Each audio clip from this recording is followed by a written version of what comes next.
Hey everyone, and welcome to Custom Apparel Startups Podcast. My name is Mark Stevenson from ColDesi. And this is Mark Vila from ColDesi and Coleman & Company. We have different ways of saying hello sometimes. That's true. That's why I felt like doing it today. It's true. And today we actually have a guest with us that I hope you can see on your screen below, depending on which video we decide to use at the end of this podcast. And that is Marshall Atkinson. And I'm going to let him talk about himself in a minute. But I actually reached out to Marshall because he's kind of getting to be a big shot in the industry. Like he's a consultant, has been in the industry for years, and has some things that I thought has some valuable background and knowledge to share that Mark and I thought would make your business better. So Marshall, why don't you say hi and tell us a little bit about yourself? Well, hey, thanks so much for allowing me to be on your podcast today, Mark. I really appreciate it. So my name is Marshall Atkinson. I'm a business coach, consultant, whatever you want to call me. And I've been in the industry since 1993. I've been helping folks with their businesses and their shops since 2010, kind of a side hustle thing. But I started full-time doing this in 2018. So I finished 2 full years, and now this is my 3rd year of doing it full-time. And so where I kind of hang my hat is with process efficiency, cost optimization, leadership stuff, learning how to train people. I do a lot of marketing and business planning, sustainability, of course, and just how to do things better. I'm not the guy to call if you want to learn how to print better or how to embroider better. There's plenty of other people who frankly do a much better job of that. Okay. So I kind of help people basically get more things through the pipe a day. That's kind of, if you want to narrow it down to a phrase, that's probably it. So give me an example of kind of your most people don't know what a consultant really does. So why don't you give us an example of who might call on you and why? Right. So, I've got numerous things that they could use. First, I've got some ebooks on my webpage that you could just read. A lot of people have trouble just first admitting that they have a problem. That's really a hard thing to do for a lot of people, is admit, raise your hand. Hey, I've got a question. It's hard for people to do that because then it puts them in a position that they don't know everything, and they don't want to admit that. So I've got a free ebook, Top 10 Workflow Tips. I've got one on the Shop Basic Info Pack, which is basically some templates you can use. I've got one on pricing. How do you build a price list that makes sense instead of just doing it like everybody else, which is just the average of all the people around you, which never works. Yeah. And then I've got one on artwork, and I also have a new online course about eliminating your production downtime. So those are some things they can do without even talking to me. They can just get them. But if you're going to talk to me, so how I work is with some scheduled phone calls. So it's kind of like the way I would explain it is, if you played sports in high school or college, right, you probably had a coach. So this is a person who gave you some drills, gave you some tips, showed you how to do things with correct technique and form, and they allowed you to compete better. Did they go on the field and win the game? No, they're on the sidelines. So that's what I do. I'm on the sidelines trying to make you better, but you ultimately have to do the work. Yeah, and we're going to definitely put links to your website on there so you guys don't have to write things down. So it'll definitely be in the notes. Why would somebody, we're going to get into fixing your process and how to look at it. So like at what point do you usually get that phone call? Is it a small business that's trying to make it to the next step? Is it a big business that just knows something's broken? So usually I get the phone call when people have reached the boiling point and they're incredibly frustrated. They just lost a client. They've got employees who quit, or there's something going on that just frustrates people to the point where they can't take it anymore. One Right. day longer, their head is going to literally pop off their shoulders. Got it. That's when I get the phone call. Or hopefully hasn't reached that point yet, and they're really worried. Like right now, there's a recession maybe looming, right? Yep. So people are going, what am I going to do? Or I get phone calls when people want to get to the mythical next level. They're at a certain stage in their development, like they've got a manual or maybe two, and they want to get their first auto, or they were interested in DTG, or they want to add a embroidery, right? And so they're doing this expansion, and they've gone to a trade show, or they've talked to people like you guys, and they're like, I don't really know what to do yet. How do I prove that this is going to be a good idea for me? And so I get those phone calls a lot, actually. And so here's an interesting thing, Mark. I ask the same question all the time. And about 60 to 70% of the people I ask haven't done something. Do you know what that is? Made a business plan? Made a business plan. Wow, I didn't know we were going to be quizzed. Yeah, see, I studied. All right. Right. So a lot of people don't have a business plan. So the reason why they don't have customers is because they haven't accurately defined where the bullseye is. Yeah. And so that's, in fact, one of my ebooks has business plan templates in it. And I help people with that. And so before they buy that auto or an embroidery or DTG or whatever, that's one of the questions I ask first is, how are you going to support this new piece of equipment or this new idea? Because as soon as you get this thing, it's a shiny new toy, and it's not Field of Dreams. You know, if you build it, they will come. That's not how business works. We have no idea. We have no experience with that methodology at all. Well, so it gets me thinking about something, actually, because throughout the podcast, I always like to talk to the folks and kind of give them something to do, give them a direction to head towards. So mentioning business plans, it's right. A lot of folks don't have a business plan.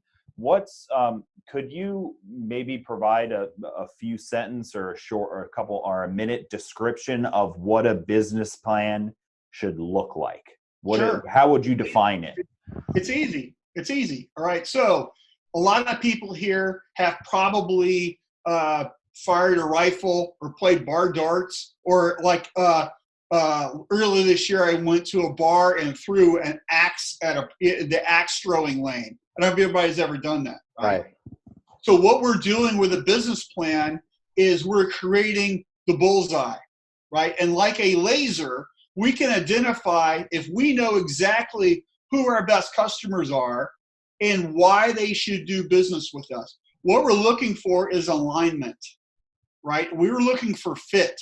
We can't serve everyone, okay? So one of the stories I tell in some classes that I teach at the trade shows is I'm from the South. I'm from Tallahassee, Florida, and every type of soda is basically a Coke, because I'm from the South. So if I reach into a cooler and say, hey, can you give me a Coke? It could be grape soda. To me, it's all Coke, right?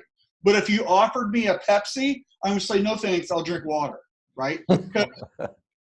I am a Coke drinker. Pepsi is basically flat Coke, right? I'm never going to drink it, okay? So in your business, right, what we want to go after are the people who are Coke drinkers, right? We want people who are in alignment with what we have and what we offer, because there's people out there who are the Pepsi folks, right? Who will never, no matter what you do, you could give stuff away to them for free and they won't want it, because that's not what they're in business for, right?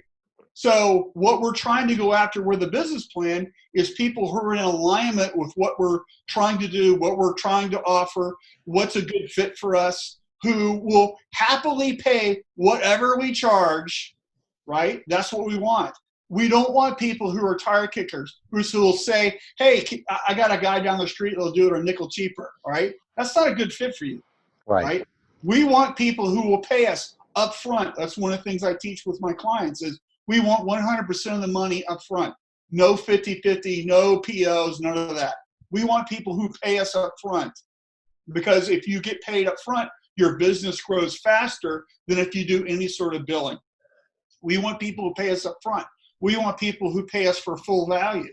We're trying to develop a business where all of our customers are happy. They're ecstatic. They're people who will refer us to other customers. So we want referrals, right? So if we can build a referral engine based on ecstatic, happy customers, we're going to have a thriving business, because then we don't have to discount anything, right? So you go, well, gosh, like, who does this, right? Look at other industries, right? Who here, if you're watching, has been to Chick-fil-A, right? You've been to Chick-fil-A. My kid's a Chick-fil-A nut, right? Chick-fil-A doesn't have a value menu. They don't have $1 chicken sandwich. Right. You can't get it. Chick-fil-A's marketing is either full price or free, right? If you want to try the chicken biscuit, they'll give you a coupon. You can try it for free. They don't discount anything, right? Because what they're trying to build is raving fans. If you've been to Chick-fil-A around lunch, it's a line that wraps around the block. Yeah. Right?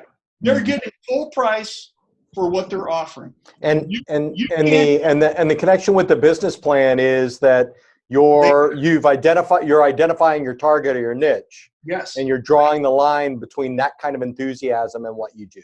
Yeah. Exactly. So do we have to go after the same groups that everybody else is going after? Maybe, maybe not, right? But in your business plan, what is going to differentiate you from everybody else? So what we're looking for is that one thing, and that one thing is called an unfair advantage. So if you can't articulate what your unfair advantage is that separates you from all the other yahoos out there that can print a t-shirt or embroider a polo, right? Then how are you going to separate yourself with your marketing, right? And so this could be the fact that you offer faster turn times, or it's your creativity is better, okay? But I can tell you what it can't be about. It can't be about lower pricing, because that's a race to the bottom you don't want to win.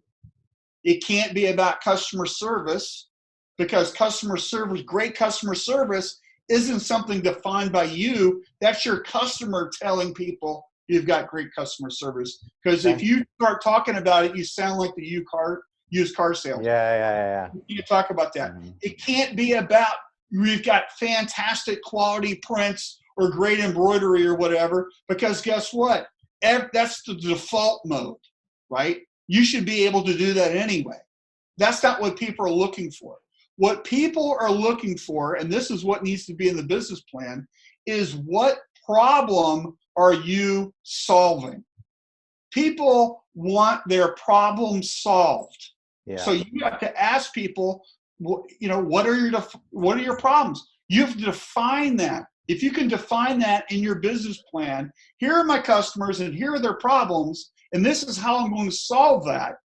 That separates you from all these other people who have to do 100 t-shirts for $3 each. Yeah, I agree. So give me a few examples. You're talking about solving problem, and I've got a few in my head. Mm-hmm. Give us a couple of examples of problems that somebody in our industry might be solving.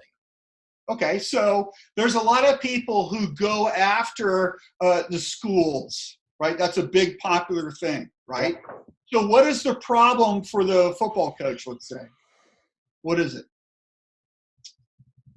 It's the fact that he doesn't want to monkey around with the shirts. He'd rather be coaching football, right? Mm-hmm. So if you could develop a way that he can get the students excited about the upcoming game or this season or whatever, and you can solve that problem for him so he doesn't have to touch it, right? Yep. Because he wants to be coaching, right? You solved that problem for him, right? Or the PTO mom, right? So she gets the shirts, she distributes them in her garage, and little Billy picks the wrong shirt, and now little Freddie has the wrong size, and all the moms complain. That's a problem. How are you solving that? So this is with online stores and how you do things and how you package that order up where each shirt's maybe polybagged with the kid's name on it and blah, blah, blah, blah, right? You're solving that problem for the coach or the PTO mom. You're winning that account because you're offering something better than just printing the shirts. Yeah, that's good. I appreciate that. Yeah, and we've talked about that on the podcast before about that customer experience needs to be part of the plan. Yeah. Because we've even mentioned, the poly bags with the names on it Yep. and things like that before, because I've done it. I've received a box of shirts at some point in time in my life before I was in this industry, and going through those larges and smalls is one of the most annoying things to do out there. One thing that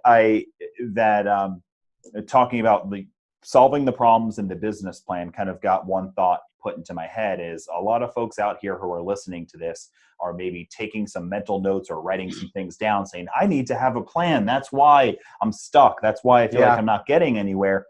And one thing that I noticed that is a problem when I talk to customers who are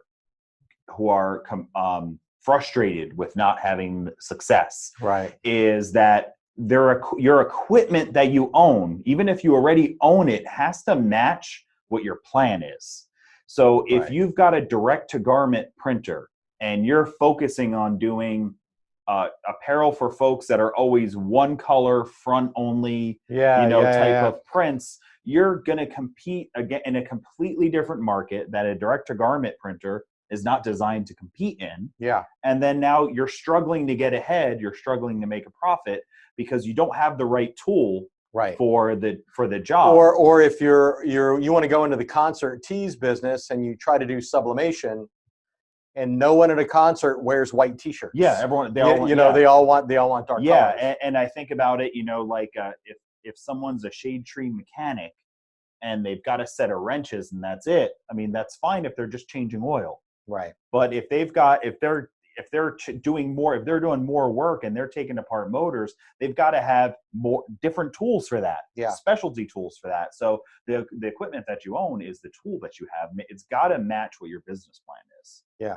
Right. And so that goes back to what I was saying earlier about alignment. Right. So we have to have good fit.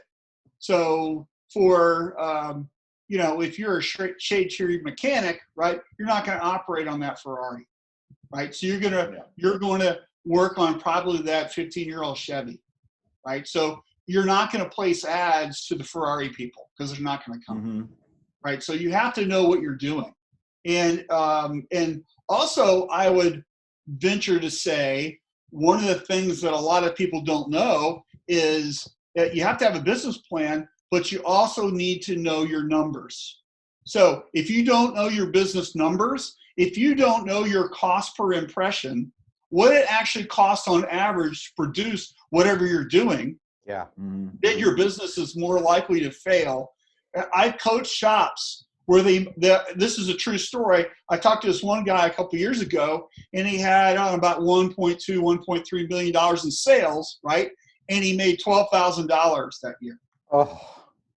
Okay. So what happened is because he used somebody else's price list. He didn't know what his costs were. He invested in a lot of stuff. He bought some equipment, and they didn't have a business plan written for that particular piece of equipment. And so it just sat there like a giant paperweight, right? He didn't make any money with it. And so it's like one of these things where you need to know your numbers. You need to know your cost per impression. You need to know and this changes every single day. You need to know what your overhead is, your labor rate, your consumables, and your utility costs. All those kind of combine into what I call your cost per impression. And you just do some math. You can divide that up, and you can see a bunch of stuff. Now, you need to know all this. You need to know your production uptime, right? So in any given day, right, let's just say there's an 8-hour shift. How many minutes of that day are spent actually producing, actually printing a shirt or embroidering a shirt? If you don't know that, you've got a giant downtime issue that's just basically a landmine waiting for you to step on. Yeah, I'll share it. Like one of the saddest stories that I've ever been a part of is when we had a customer that bought a digital heat FX from us years ago when they first started selling. That's a white toner printer to do t-shirt transfers, and he was in a small like Midwestern town of a few thousand people with a bigger metro close by. And when he bought this machine, he'd been running it and selling shirts for maybe 2.5, 3 months, and he wasn't able to make his lease payment. And his lease payment was only a few $100s. And he did not understand why. Like, he really felt towards us that we had done something wrong by convincing him that this was a good idea. So after talking to this guy for 30 minutes about his competition and his market and all of that stuff, it finally got down to what I should have asked him in the first place was, what do you charge for a shirt? And it was $8. He was spending $4 for a transfer and he was spending $3 for a shirt. So he's making $1 a shirt. He didn't have the kind of volume that you can make money. He's not an Ooh Shirts or a Cafe Press, so he literally, every time he printed a shirt, he was losing $4. Right. And you're right, if you don't know what all those numbers are, then, you are going to either go out of business quickly or slowly, depending on how close you happen to be by accident. Right. And I would also, every process in the shop, from quoting to burning a screen or doing the artwork or whatever, takes a finite amount of time. And whether you're doing it, maybe there's like, you wear many hats, or you've got a couple people that help you or whatever, you should understand how long things take, and you should have a number associated with that.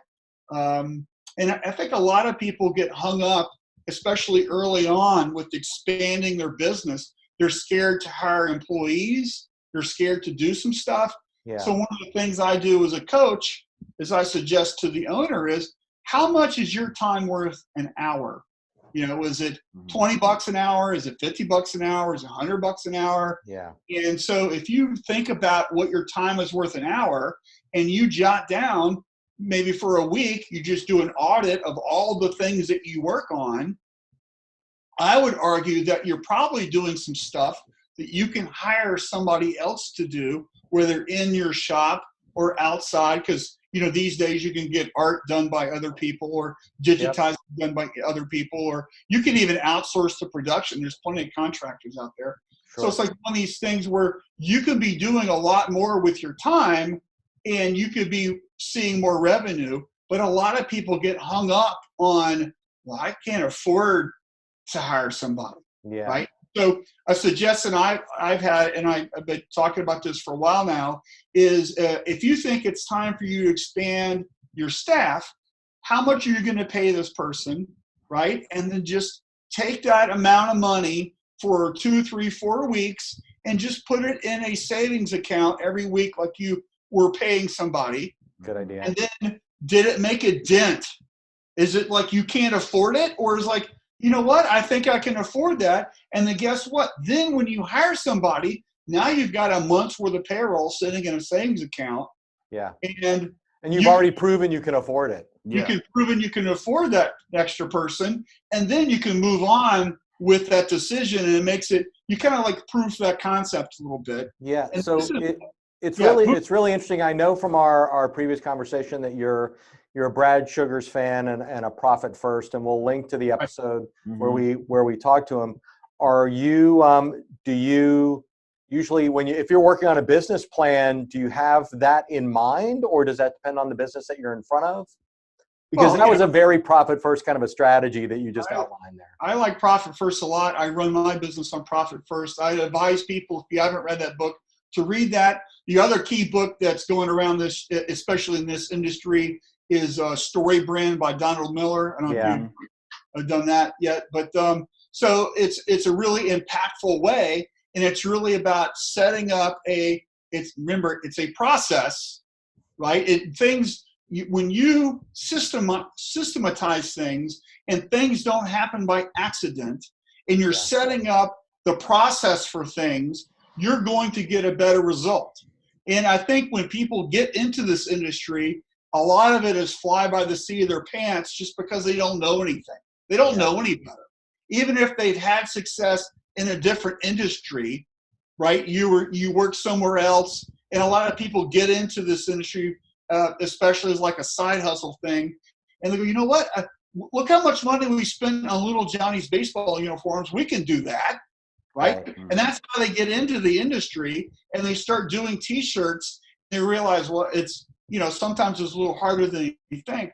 If they set up these processes where we're always doing it this certain way, you're going to have more success. And that's what Profit First is. It's simply it's a process for you to manage your money. Yeah, I think that's a good segue into kind of the, you know, if you do have a business plan or you work out a business plan, like, you know, you're choosing a piece of equipment to make a T-shirt or not as part of the business, and you're going to learn that, you know, where does this kind of physical and financial process start to work? So if I'm looking at getting into this business as a side hustle, let's say you see the writing on the wall and you think we're headed for a rough road in the economy. You've got a decent full-time job, but you want to hedge your bets and have a custom T-shirt side hustle. You know, as far as processes and plans go, like what would you suggest? Where do you suggest people start? You know, before you expand, if you maybe you have some equipment, right? What are you doing? Where are these people? Why do they need you? And so one thing that a lot of people get into this thing is with these big dreams. I'm going to get this stuff and I'm just going to take over, and, you know, but sooner or later your mom and your friends, they're not going to buy shirts from you anymore, and you got to go find some customers, right? Mm-hmm. So who are these people and where are they? And so here's the other thing is, if they are already buying shirts, chances are they are buying shirts from another company, and the only way that they're going to buy shirts from you is if they fire that guy. Yeah. So you have to make a compelling reason why they should buy shirts from you, okay? And it doesn't have to be because you're cheaper, right? Mm-hmm. It has to be because you're providing more value. And what is the value? That is the problem-solving part of this whole industry, is the value is in your customer's eyes, not in what you do. Yeah. And so you have to ask customers questions. And that's the scariest part of all, is actually talking to people. So a lot of folks, I think, get in this industry, think they can just throw up a website and they're in business, right? But how are you getting eyeballs to the website? How are you just going to pay, you know, per click? Is that your strategy? Okay, so what does that cost? You need to go down that rabbit hole and really explore it. And I would also venture to say, find some people who are successful, and it's okay to find that idea and use it for yourself if you can tailor it into what you're doing. You know, so part of you know, the words R&D, I'm sure you've heard those before, right?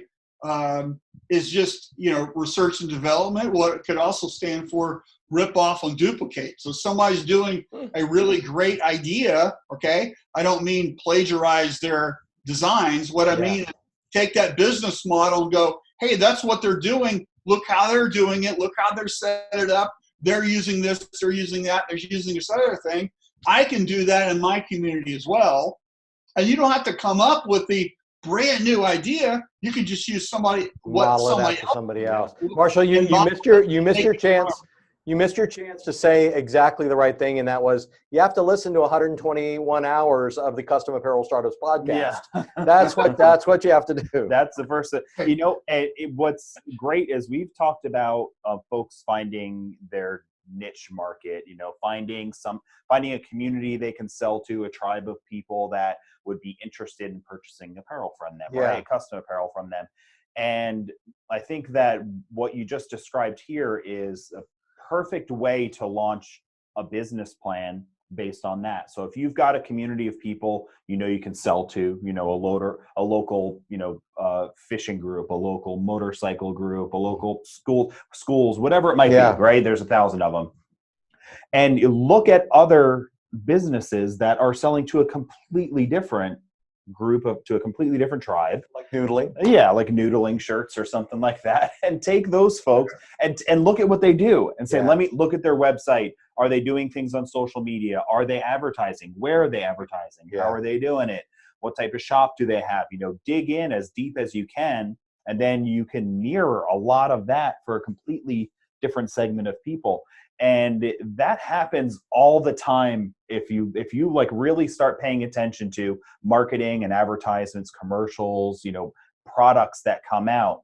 You'll see that looks just like this other product, but for women. That looks just like that, but for the urban, like urban style. And it's because that's what they did. Right. They just took something and they duplicated it, would put a different skin on it. Yeah. Crazy. Mm-hmm. That was a good pause. I like that. Yeah. Broad time. Okay. So I think this is a good time for you to, if you could, not naming any names, just give us some before and afters. How have you, tell us the story of a couple of businesses that have really changed, because they've taken a look at their process or gone back to the plan and reworked things. Okay. So I'll give you a couple stories of me going to shops. And I was just in a shop recently that is all DTG, and they were really hyper focused on making sure their processes were working. And when I got there, they weren't happy with their output. They were concerned with their costs were a little high. When I got there, they were really focused on doing their processes, and they're making sure it was exactly right. Well, here's the problem: is they were doing the wrong processes. Okay. So with DTG, in case you don't know, unless you buy a Cornette, which has the pre-treat inside the machine, you have to do the pre-treat separate. And so they have a pre-treater that was overspraying the shirts. And then when they were heat pressing the shirts to dry the pre-treat, it wasn't drying all of the fluid, and they would wipe it down with a cloth. Well, later on in the process, this caused discoloration on the shirts. It caused misprints. It ruined their throughput. They had like 18% of their stuff was rejects, right? Which is a large number. Yeah. It affected everything. So it's just one of these things where looking at the process and having somebody from the outside come in and go, hey, why are you doing it this way? Yeah. Because sometimes you can't see the forest through the trees, right? Yeah, I think that's a good example. I just want to point out for the ColDesi customers that are listening, that story that Marshall just told is one great example of why our tech support people ask you basic questions before they go on to try to solve your problem. Yeah. Because that pre-treat issue, if they're not talking about pre-treat and asking those questions, then you might never get to that solution. Yeah, it's really important when you've got something like this, because ColDesi provides some of the tools for you to self-diagnose this and diagnose it with our team already. Yeah. But it really takes a level of humility, especially if you're listening to this and you're dissatisfied with output or performance or whatever it might be, thread breaks on your embroidery machine. If you're disappointed with these things, you've got to go all the way back to step one. And if you can talk to somebody at ColDesi, the tech team, and go through those steps, chances are you're doing something wrong. But I will say that the reason that Marshall got to this was because he went in. Yeah. Because they didn't see it, I assume, as something's broken in the way I'm printing. They saw it, something's broken in my business, and I can't find it. Yeah. Well, they were concerned about their large number of misprints, but also the throughput was dismal, right? And let me give you a pro tip, right? It's right here. It's your phone, right? On your phone, all these phones have a camera, and you can just simply record your process, right? And then if we played, like I played football in high school, we watched game film all the time. Yeah. So you can record your process and then sit and watch what you're doing, and then think to yourself, where did that person just go? Or why are we doing it that way? Is there any way that we can do it better? Let's say there's 10 steps in something. How can you do it in 6? Right. How can you do it in 4? And then do we even need to do it that way?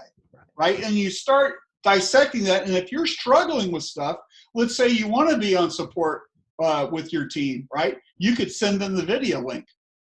It's like, here's how we're doing it. And they could go, well, wait a minute. Your problem is you forgot step 3 or whatever. And this is going to get you closer to the solution than if you, because sometimes we just don't have the words, right? We just don't, to use a Greg Kitson thing, we don't know what we don't know, right? That's his famous quote. We don't know what we don't know. And maybe you're just new in the industry or you haven't been around for very long. The way to do this right is just to record what you do, and then you can record your progress. Here's how and then look, here's how we did it last year. Here's how we're doing it now. And you can go, hey, look how much better we are at this.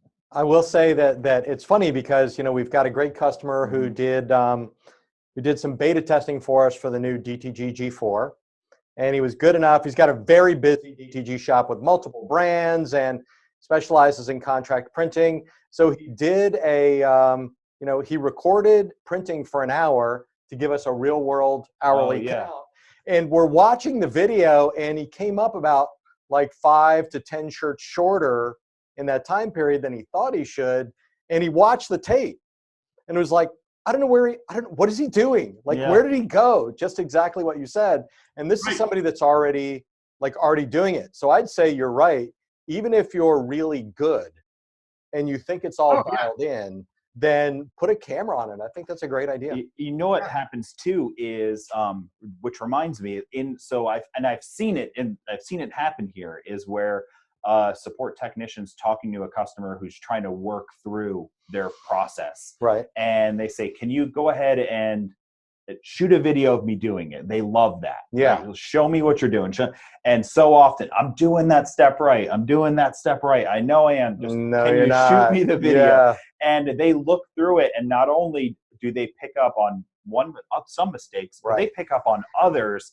And more often than not, that person feels like just sense of accomplishment. That all it took for me to do was point that camera and share it with somebody. And it's also, you're right about the embarrassed thing too, because it's also a red flag because we get a bunch of people that say no. Yeah. I definitely know I'm doing it right. I'm not going to videotape that for you. That's not the problem. So that's a red flag. And and chances are, I remember this from, it's in movies, it's everywhere, just like you mentioned in watching the game footage.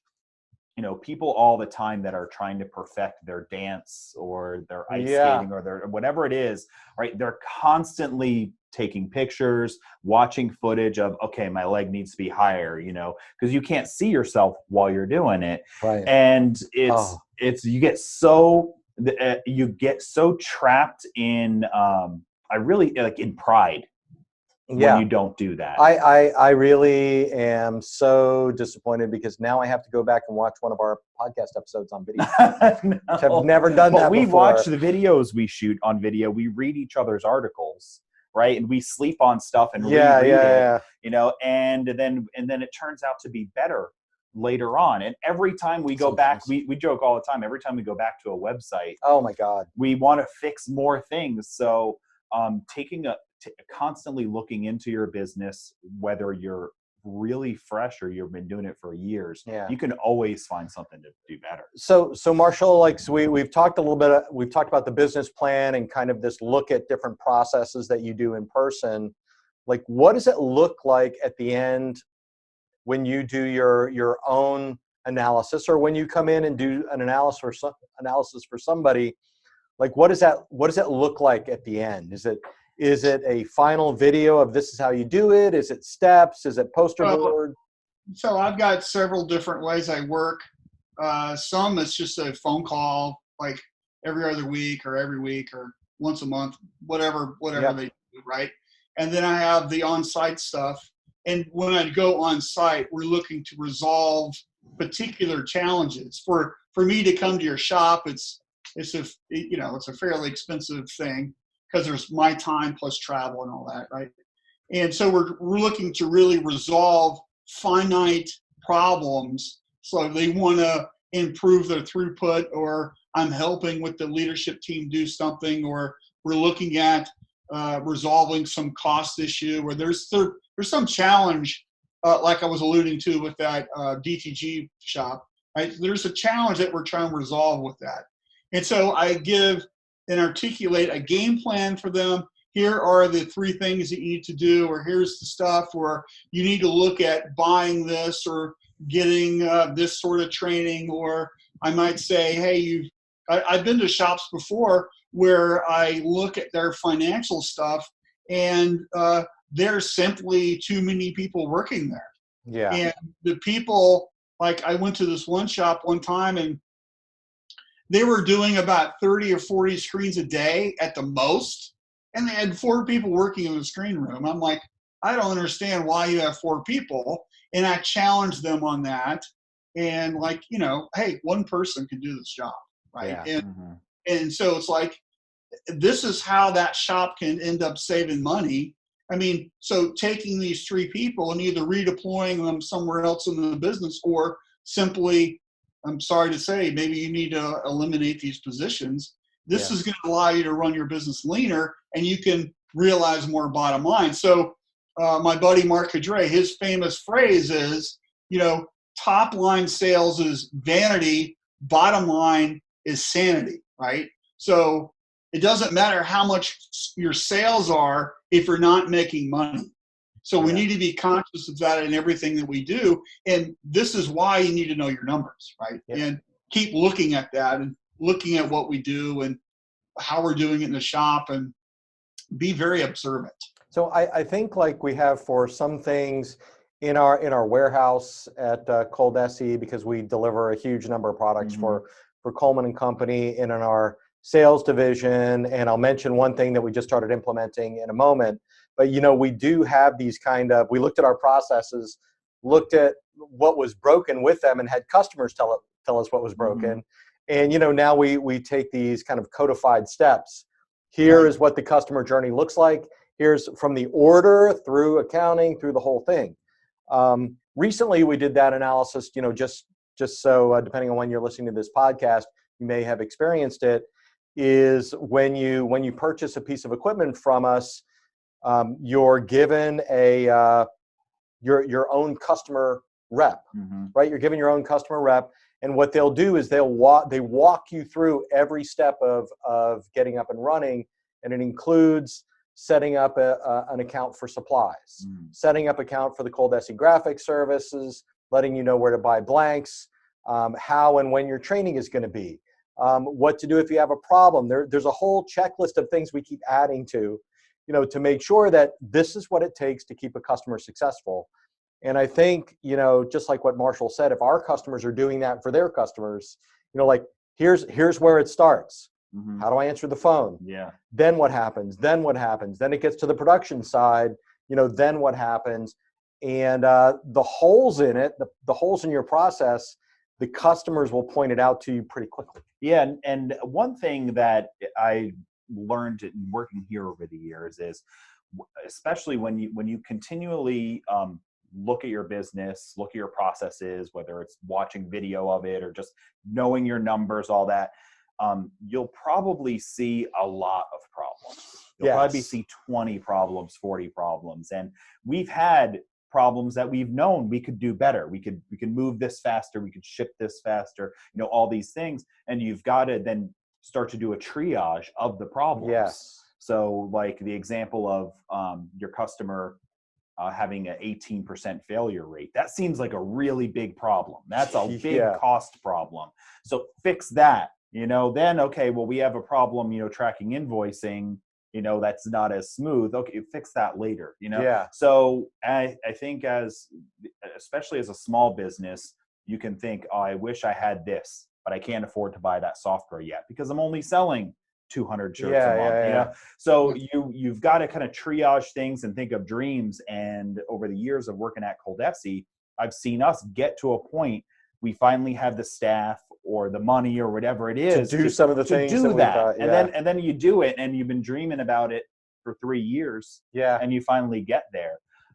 Marshall, what I was curious on maybe your take on that, because a lot of folks listening to this are they're in that between stage of being a startup and being, you know, having employees, right? And their growth there. Do you have any, I would say either advice or just point out some mistakes you think they're going to make that they can start looking out for or watching or changing today? Right. So one tip I would advise everybody to have is a whiteboard. And I love whiteboards. And what I would suggest is, and I walk around when I go to shops, I have a little notebook, and I write a lot of stuff down. I take lots of notes.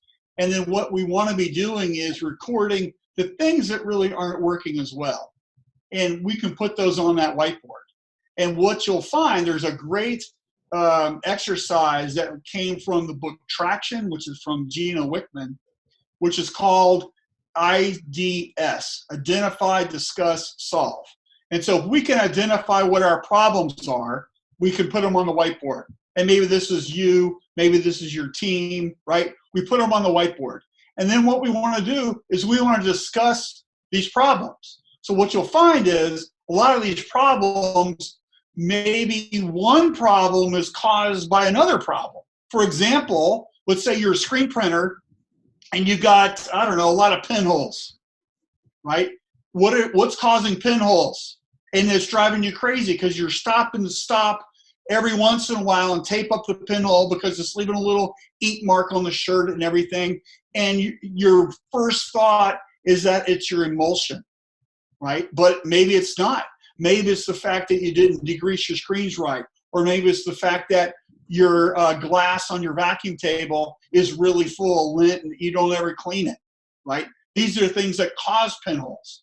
So if we investigate the reason why we're having these issues, we can solve them, right? So that you know, pinholes is a downtime problem. So if we're tracking your downtime and we say, hey, we stopped for 5 minutes to tape up the screen, and we're constantly seeing this problem, maybe that goes on the whiteboard for us to investigate later. So I like using a whiteboard. If you don't have a whiteboard, you know, you have a yellow legal pad, whatever. It doesn't really matter. What matters is that you're recording these problems, and we're going to be constantly investigating them. And so what I recommend is that we try all the time to get 1% better, right? That's a big Navy SEAL thing, is to get 1% better. Every single day, we're trying to get 1% better. So this week, what are your problems that you're trying to solve? How can we solve them? Who has the answers? Is there a tool? Is there an equipment? Is there somebody I can reach out to my supplier? Maybe I'm not using the right emulsion or ink, or you know, maybe I need to do a step wedge test again. When's the last time you did that? What do we need to do to get better, right? Are we doing best industry practices? So just like I don't know, a black belt in karate is always working on getting to the next level, you can too, right? So this industry, learning never stops. I've been in this industry since 1993. I'm constantly learning things. I'm constantly being amazed at some new process, some different thing. And I'm always talking to people about stuff, right? Yeah. Like, I don't know everything. Anybody that tells you they know everything in this industry is full of it, right? We're always learning. And so I think taking that whiteboard idea and working on things, and so IDS really is identify, discuss, and then solve. We want to prioritize the things that we can do right now.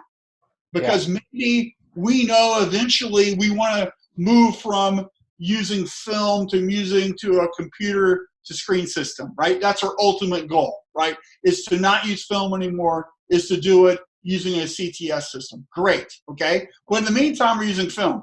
So how can we do that to the best of our ability, right? Yeah. Maybe we want to learn how to do water-based ink.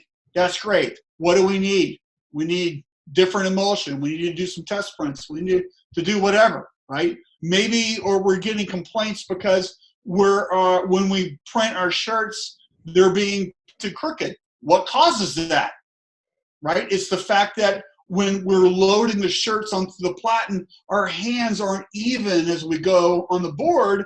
Maybe because I'm right-handed, my right hand's dominant, and I load it crooked. Right? So using that game film idea, we can record how we load the shirts, and you can see where are your hands in relation to the platen. I like that. Yeah, and it makes me think of like a good takeaway that one thing I always talk about is at the end, like here's something you can do, right? Yeah. And getting to this, we could probably kind of wrap this up with this thought of something to do forward. So for one, I like this concept of getting a whiteboard and putting some problems on it. Yep. Right. And then another thing is you're mentioning, people have working with you or working with their team. Oftentimes people listening to this, they might not be that big of a team. Could just be husband and wife or two best friends. Yeah. So what a lot of small business owners do is they join communities like custom apparel startups. Yep. And they ask questions there. And other times they just have a group of people that they've become intimately close with in business where they share each other's problems. Yeah. So I would say, start the problem solving.